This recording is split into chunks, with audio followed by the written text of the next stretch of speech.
What's up, gang? It's your favorite boy, Anthony Torres, also known as Slide to Impress on Instagram and YouTube.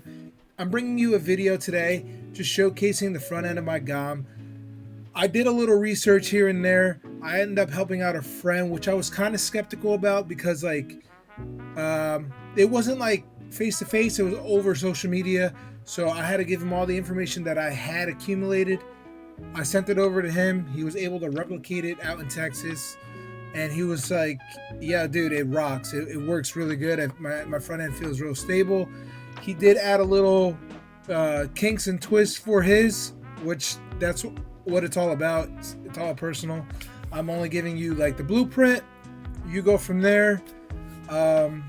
Besides that, I just wanted to do a little front end clip. I am currently working on my rear end, so I'll have another video up later when I feel confident enough in it. But as of right now, I do feel confident in my front end. I'm building two cars. One car is more wider than the other one, and then I want to see what characteristics each car has. So far, this car, I haven't had any issues with like hitting full lock. Actually, throwing backies is super easy on this car.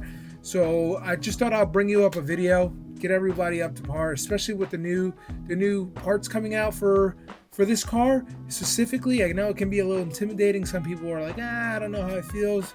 But yeah, let's get into it. Let's start. I'll try to break down as much information as possible.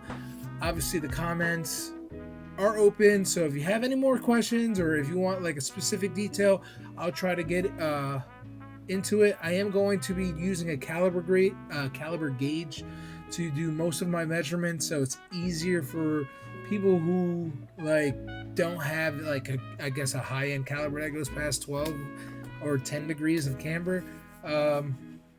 Yeah, so let's go. Overhead time. All right, what's up, guys? We cut to the overhead. I did write some notes down so I can go section by section just to clarify everything that's going on. We're going to start with the bulkhead. I have the caster set from the third line from the top. That's this right here. Moving over to the upper arm pedestal, I am running 5mm shims here. As we move over down to the upper arm, underneath this ball stud, I am running a 1mm shim that goes right underneath this ball stud. As we move over to the camber side of things, so this is 7.75, which gives you about 11.5 degrees of camber. With that being said, we're going to move down to the knuckle side, which is right here. Now with the knuckle side, we'll start at the top. Underneath this ball stud, which I'll gladly turn over if it focuses, this is 3mm. So this upper ball stud is 3mm. As we go down right here to the KPI adjustment, I am running a 1mm shim right behind here. This is 1mm,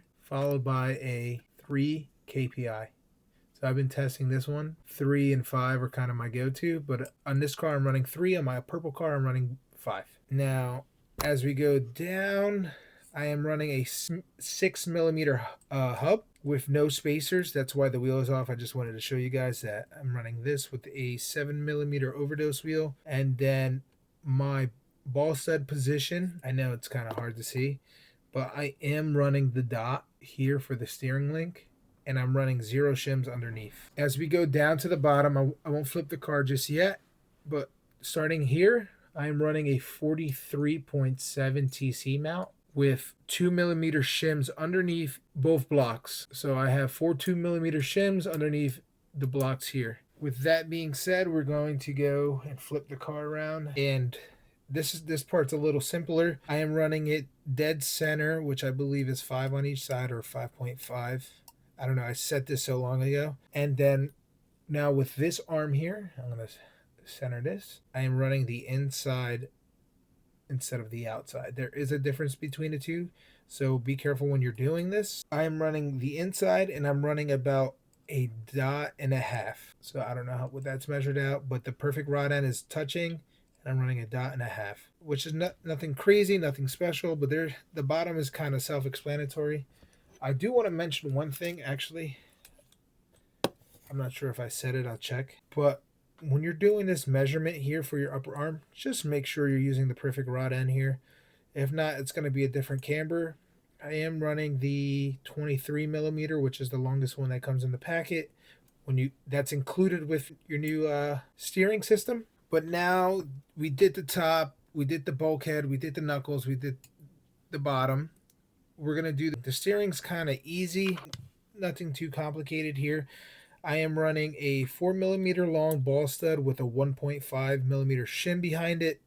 I am going to play with smaller shims as far as 0.3, 0.2s, 0.1s to get a finer adjustment. I am running a 4 millimeter long stud for the steering system with a 16 millimeter horn. I know some people have the Type 2, which only go up to 17.